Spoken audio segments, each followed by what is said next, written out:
नमस्कार दोस्तों, Kamla Devi Singhvi college of science and technology Kuchera का ऑनलाइन यूट्यूब चैनल पर आपका स्वागत है।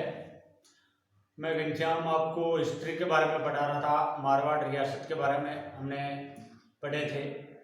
कल हमने अभय सिंह तक के पढ़ा था। अभय सिंह के पश्चात यहाँ का शासक बनता है राम सिंह। राम सिंह का कुछ विशेष इतिहास है नहीं। राम सिंह की हत्या अजीत सिंह का पुत्र, बोले तो अभय सिंह का भाई, कर देता है। बोले तो राम सिंह का जो चाचा था बख्त सिंह, वो इस समय नागौर पर अधिकार कर रखा था और वो आक्रमण करता है और राम सिंह की हत्या कर देता है और स्वयं शासक बन जाता है जोधपुर का। तो बख्त सिंह, पहले राम सिंह था, वो ज़्यादा समय रहा नहीं, उसकी हत्या बख्त सिंह ने कर दी। अब शासक बनता है बख्त सिंह। और बख्त सिंह के बारे में मैंने आपको पहले बताया ही था।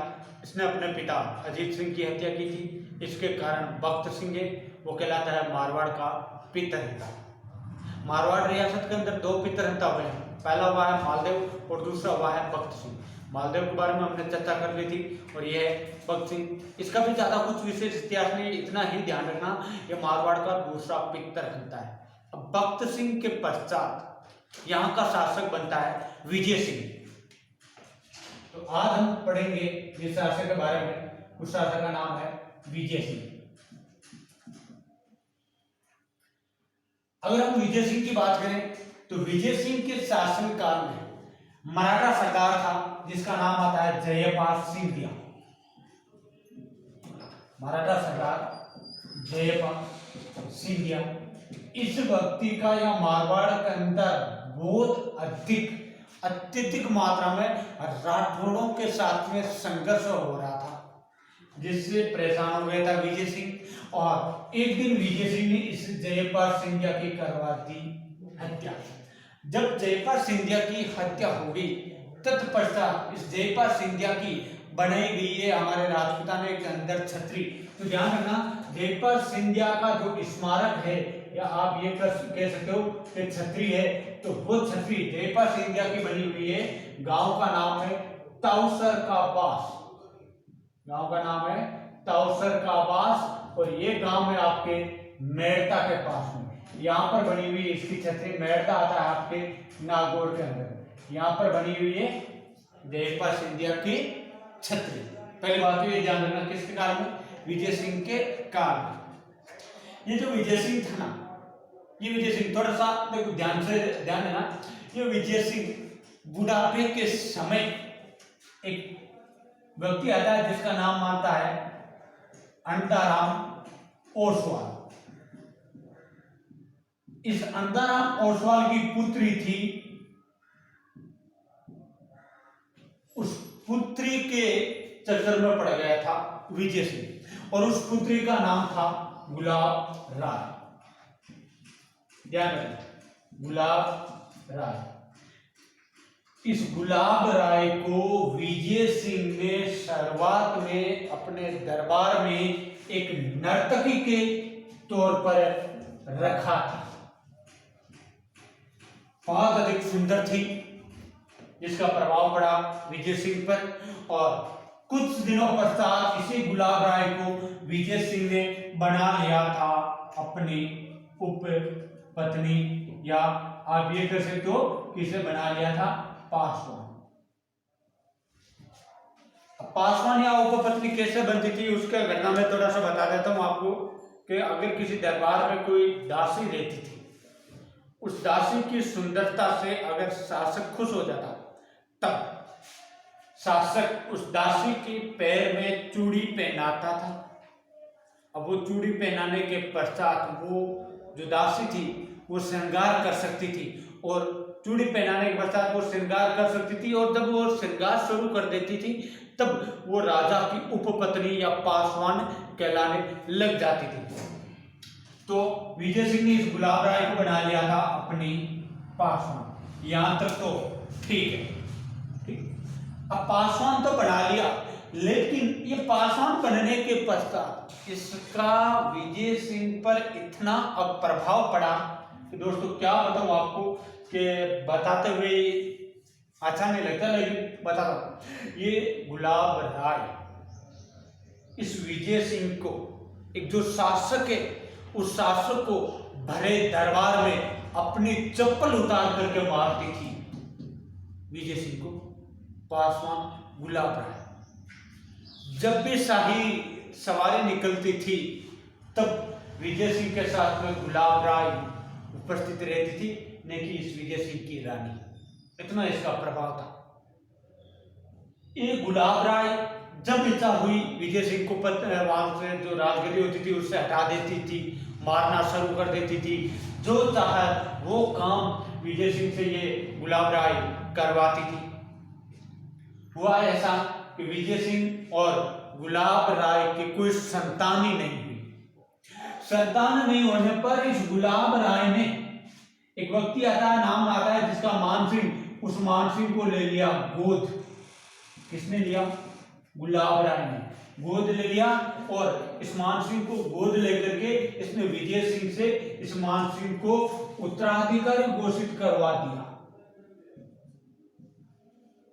उत्तराधिकारी घोषित करवा दिया।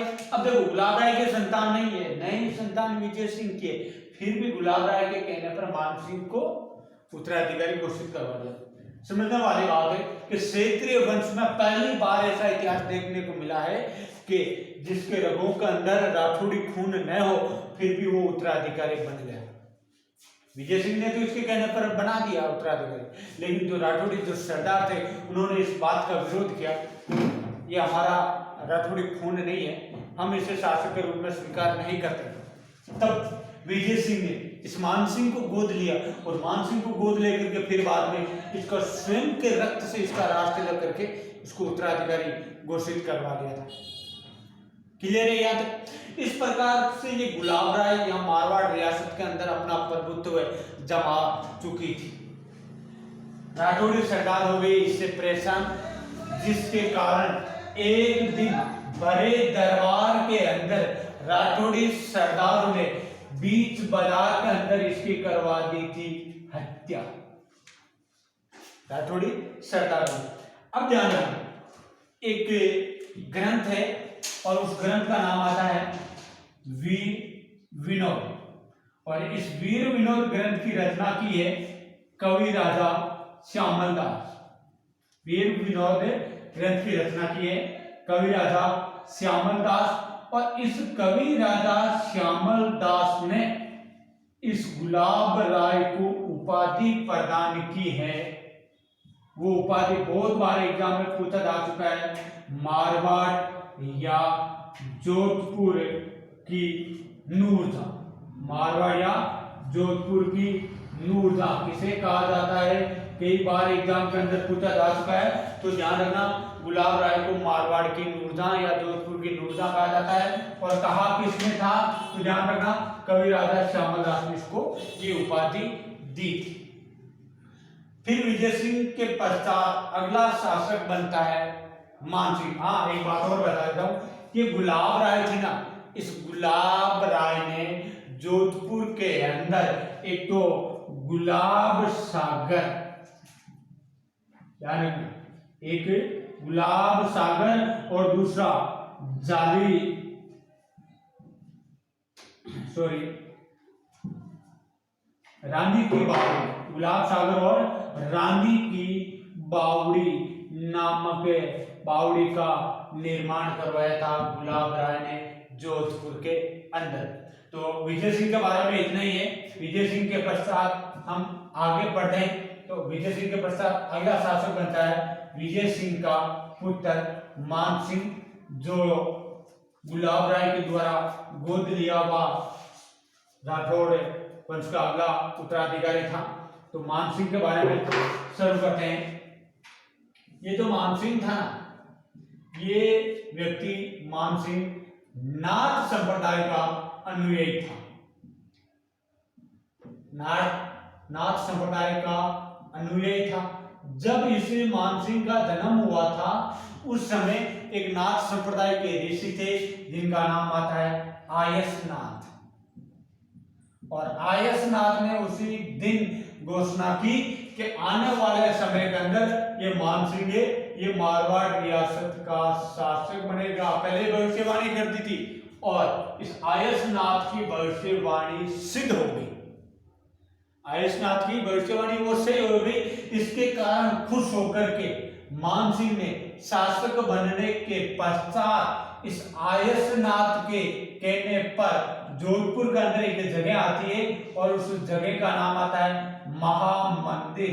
जगह का नाम है महामंदिर और ये है कहां पर? जोधपुर। यहाँ पर इस मान सिंह ने महामंदिर जोधपुर के अंदर आयसनाथ के कहने पर नाथ संप्रदाय की पीठ की स्थापना की थी। नाथ संप्रदाय की पीठ या आप ये भी कह सकते हो नाथ संप्रदाय की गद्दी की स्थापना की थी। किसने की थी? मान सिंह ने की थी। किसके कहने पर? आयसनाथ के कहने पर, क्योंकि ये जो आयसनाथ थे ना ये मान सिंह के गुरु थे और इन्होंने भविष्यवाणी की थी कि भाई आने वाले समय के अंदर तू शासक बनेगा। ये जो महामंदिर के अंदर जो नाथ संप्रदाय की पीठ है ना, ये पीठ है इनकी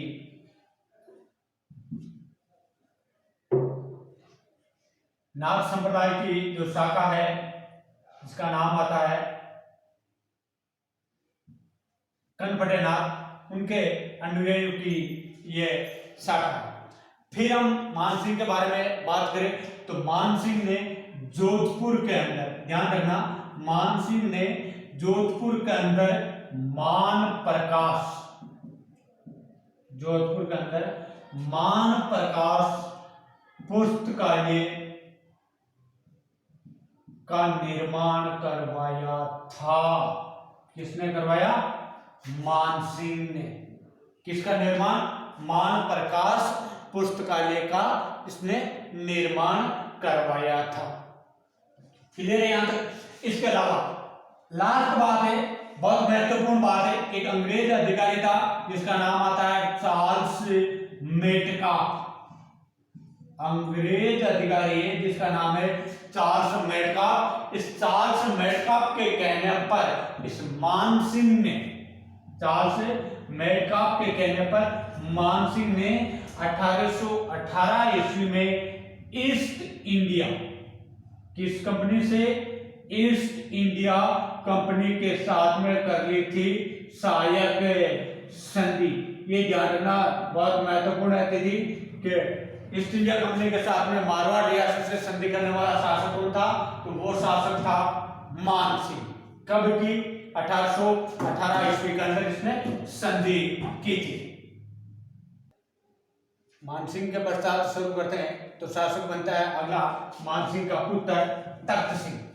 अब देखो तख्त सिंह की बात करें ना, जब ये शासक बना था तख्त सिंह उस समय ये नाबालिग था, तो इसके कारण इससे आगे जो वास्तविक शक्तियां थी वो ब्रिटिश पॉलिटिकल एजेंट के हाथों में रहती थी।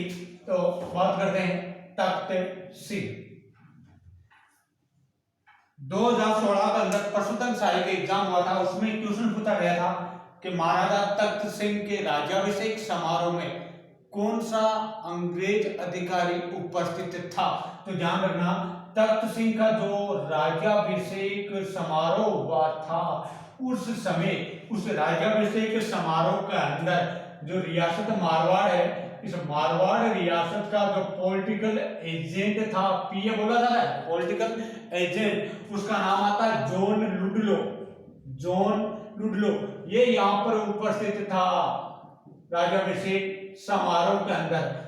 एग्जाम में पूछा जा चुका है तख्त सिंह के राज्याभिषेक समारोह में कौन सा ब्रिटिश अधिकारी उपस्थित था? तो आपको ध्यान रखना मारवाड़ का पॉलिटिकल एजेंट जॉन लुडलो उपस्थित था। अगली बात ध्यान रखना, ये जो तख्त सिंह जो शासक है ये शासक था 1857 की क्रांति के समय। अभी जो क्रांति के समय इस तख्त सिंह ने क्या किया, क्या नहीं किया, वो सारी घटनाएं हम स्पेशली क्रांति 1857 की क्रांति पढ़ेंगे, उस समय चर्चा करेंगे। तो फिर आगे चर्चा करते हैं तख्त सिंह के पश्चात अगला शासक बनता है जिसका नाम आता है जसवंत सिंह द्वितीय। जसवंत सिंह द्वितीय, एक जसवंत सिंह हमने पहला पढ़ लिया और आज पढ़ेंगे जसवंत सिंह द्वितीय के बारे में। तो जसवंत सिंह प्रथम के बारे में हमने पढ़ा था कि उसका दरबारी कविता मुनौत नैन्सी, जिसने नैन्सी विख्यात मारवाड़ परगना विगत आदि ग्रंथ लिखे थे। आज पढ़ रहे हैं हम जसवंत सिंह द्वितीय। ठीक है। अब जसवंत सिंह द्वितीय की बात कर रहा तो इस जसवंत सिंह द्वितीय ने जोधपुर के अंदर घंटाघर है उसका निर्माण करवाया था। सबसे महत्वपूर्ण बात ध्यान रखना, घंटाघर का निर्माण किसने करवाया? महाराजा जसवंत सिंह द्वितीय ने। ये जसवंत सिंह द्वितीय रास लीलाओं में 24 घंटों में से 20 घंटा मगन रहता था, राज कार्य की तरफ तो बिल्कुल ध्यान ही नहीं देता। भगवान श्री कृष्ण के पश्चात दूसरा यही व्यक्ति है जो अपनी गोपियों के साथ में, बोले तो दासियों के साथ में अधिक समय बिताता था। इसकी एक प्रमुख दासी थी, उस दासी का नाम आता है नन्ही जान। थोड़ी सी घटना को ध्यान से सुनना। नन्ही जान इसकी दासी है। ये जो जसवंत सिंह था ना, ये अपनी रानियों की तरफ ध्यान नहीं देते, इसे ये भी पता नहीं रहा कि मेरी शादी हुई है या नहीं हुई है। जो मेरी रानियां हैं, जो 35-40 जो रानियां हैं, उनको मेरी जरूरत है या नहीं है, कभी गए नहीं इनके पास में। इसका समय गुजरता था इसी एक ही दासी के पास में, जिसका नाम नन्ही जान। तो जसवंत सिंह द्वितीय की जो रानियां थी वो इससे दुखी होने लगी। तो उन्होंने मिलकर के सुना कि भाई एक महात्मा है, वो बहुत बड़े समाज सुधारक है, उनसे हम बात करते हैं, क्या पता हमारे महाराज है वो वापस सही आ जाए।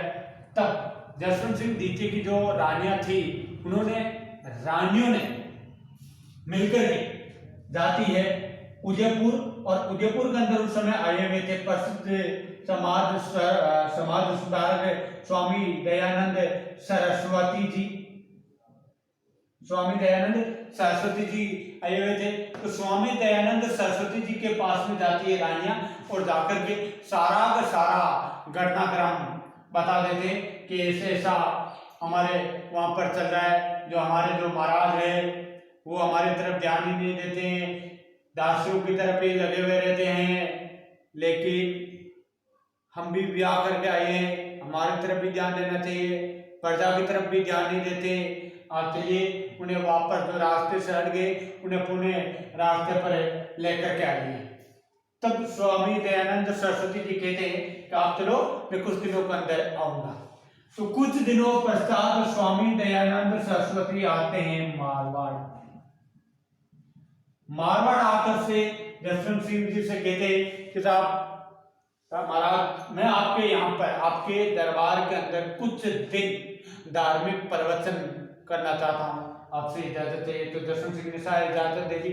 अब देखो, जसवंत सिंह ने स्वामी दयानंद सरस्वती के रहने, खाने, पीने, नहाने धोने सारी व्यवस्था जो भी इनके लिए करनी थी, वो जिम्मेदारी दे रखी थी नन्ही जान। क्लियर है यहाँ तक? इनका प्रवचन चल रहा था, एक दिन बीता, 2 दिन बीता, 3 दिन बीते, ऐसे करते करते 7 दिन गुजर गए, लेकिन उन्होंने कभी भी जसवंत सिंह को कुछ नहीं कहा। रानियों को भी टेंशन होने से होगी, हम कैसे महाराज को लेकर के आ गए, वो महाराज को तो कुछ कह नहीं रहे। तब वो रानी जाकर के वापस कहती कि महाराज, आपने आज अभी तक हमारे महाराज को कुछ भी नहीं कहा है, वो तो पहले की चाल ही चल रही है, आपने देखा आपके सत्संग में भी नहीं आते। तब सरस्वती जी ने कहा कि मैं अगले दिन, कल बोले तो कल के सत्संग के अंदर उनको कुछ कहूंगा। तो अगले दिन जो सत्संग चल रही थी, तो उस सत्संग के अंदर स्वामी दयानंद सरस्वती ने जो वेश्याएं होती है, इन वेश्याओं की जो तुलना है, वो तुलना कर दी थी कुतिया से। उन्होंने बताया कि जो वेश्याएं होती है वो कुतिया के समान होती है। इस बात से नाराज हो गई थी नन्ही जान, और इस नन्ही जान ने उसी दिन शाम का जो खाना था, उस खाने के वक्त जो स्वामी दयानंद सरस्वती के लिए जो खाना बना हुआ था, जो दूध था, उस दूध के अंदर मिला दिया था कांच का चूरा। कांच का चूरा मिला दिया, जिसको स्वामी दयानंद सरस्वती जी ने पी लिया। पीने के पश्चात इनको पता चल गया कि इसके अंदर ये कांच का चूरा मिला हुआ है। तो ये मारवाड़ छोड़कर के दयानंद सरस्वती जाते हैं अजमेर, और अजमेर जाने के पश्चात यहीं पर ये अजमेर में रहते हुए 30 अक्टूबर 1883 ईस्वी को दयानंद सरस्वती की अजमेर में हो जाती है मृत्यु। ये घटना घटी थी महाराजा तख्त सिंह के शासन काल में, सॉरी जसवंत सिंह के शासन काल में। अब जसवंत सिंह के पश्चात थोड़ी सी और चर्चा बता देता हूँ। ये जो जसवंत सिंह था, इनका भाई था, इस भाई का नाम आता है सर प्रताप। ये इनका पश्चात कोई उत्तराधिकारी नहीं है, ये इनके शासनकाल की घटना है। जसवंत सिंह का था भाई। सर प्रताप ने मारवाड़ के अंदर कायलाना झील का निर्माण करवाया। कायलाना झील कहां पर? जोधपुर के अंदर। किसने बनवाया? जसवंत सिंह का भाई सर प्रताप। इसी कायलाना झील को कहा जाता है, निर्माण सर प्रताप ने करवाया, उसके कारण इस झील को कहा जाता है प्रताप सागर झील। प्रताप सागर झील। और ये भी झील कहां पर है? जोधपुर के अंदर है। ये घटना थी महाराजा जसवंत सिंह द्वितीय के शासनकाल की। ध्यान रखना, कायलाना झील है, उस झील का निर्माण सर प्रताप ने करवाया। कौन था सर प्रताप? तो ध्यान रखना, ये सर प्रताप था महाराजा जसवंत सिंह द्वितीय का भाई। तो महाराजा जसवंत सिंह द्वितीय के पश्चात शासक बनता है उनका पुत्र, जिसका नाम आता है सरदार सिंह। अगला शासक पढ़ेंगे हम सरदार सिंह के बारे में।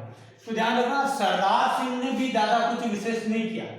सरदार सिंह ने अपने पिता की स्मृति में, इसकी स्मृति में, पिता की स्मृति के अंदर जोधपुर के अंदर एक इमारत का निर्माण करवाता है, और वो इमारत है जसवंतड़ा। ध्यान रखना, जसवंतड़ा का निर्माण किसने करवाया? सरदार सिंह ने करवाया। किसका? जसवंतड़ा का निर्माण।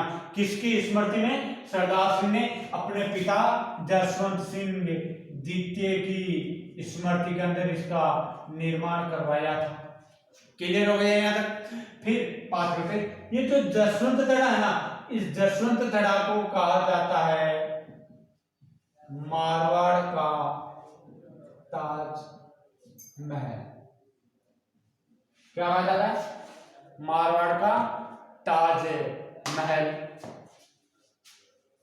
किसको? जसवंतड़ा को। किसने बनवाया? सरदार सिंह ने। और जसवंतड़ा का निर्माण हो गया सरदार सिंह के पश्चात। अगला शासक बनता है सरदार सिंह का पुत्र, जिसका नाम आता है उम्मेद सिंह। बहुत अच्छा शासक है उम्मेद सिंह। उम्मेद सिंह की बात करें तो उम्मेद सिंह को कहा जाता है आधुनिक मारवाड़ का निर्माता।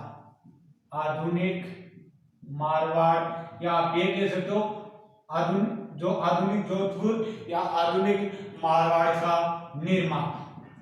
कौन है? तो ध्यान रखना, महाराजा उम्मेद सिंह को कहा जाता है। महाराजा उम्मेद सिंह ने, पाली के अंदर एक नदी बहती है और उस नदी का नाम है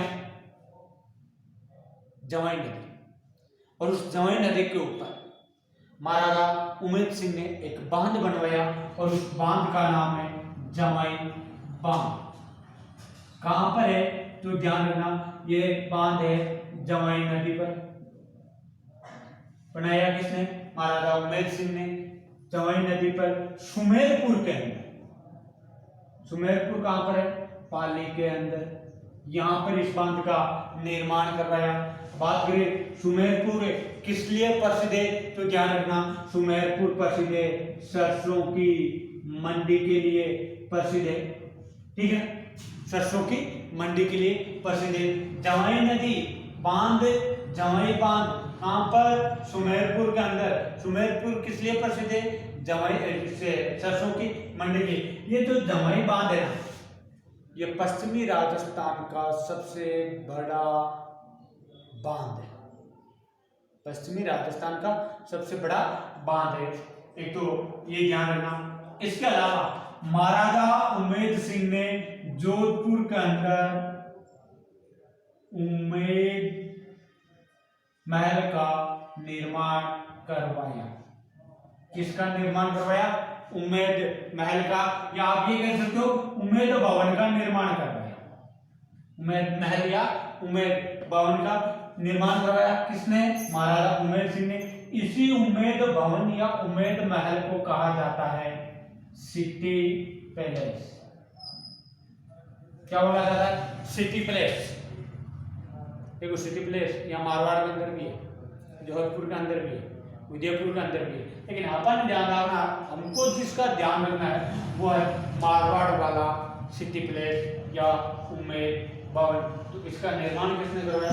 महाराजा उम्मेद सिंह। उम्मेद सिंह के पश्चात अगला शासक बनता है उम्मेद सिंह का पुत्र, जिसका नाम आता है हनुमंत सिंह। क्या नाम है? हनुमंत सिंह। तो हनुमंत सिंह के बारे में एक ही बात का ध्यान रखना कि ये हनुमंत सिंह था एकीकरण के समय शासक। कब शासक था? एकीकरण के समय ये शासक था। अब इसने एकीकरण के समय क्या किया क्या नहीं किया वो हम स्पेशली एकीकरण पढ़ेंगे ना, उस समय हम चर्चा करेंगे। और इसके साथ भी ये हमारी मारवाड़ जो रियासत है, वो मारवाड़ का जो राठौड़ वंश है वो कंप्लीट होता है। सबसे महत्वपूर्ण ध्यान रखना, राजस्थान की एकमात्र रियासत मारवाड़ है जो 2 बार खालसा घोषित की गई थी। पहली बार राव चंद्रसेन के समय अकबर ने घोषित की थी। दूसरी बार जसवंत सिंह द्वितीय की मृत्यु के पश्चात औरंगजेब ने मारवाड़ को खालसा घोषित किया था। तो 2 बार खालसा घोषित होने वाली एकमात्र रियासत है। तो ये मारवाड़ रियासत कंप्लीट हो गई। अब हम आगे की क्लास के अंदर किसी नवीन रियासत के बारे में हम चर्चा करेंगे। तब तक के लिए धन्यवाद। और इसे कमला देवी सिंघवी जो YouTube चैनल है, इसको दोस्तों आप ज़्यादा से ज़्यादा लाइक करना, शेयर करना और सब्सक्राइब भी करवाना। धन्यवाद।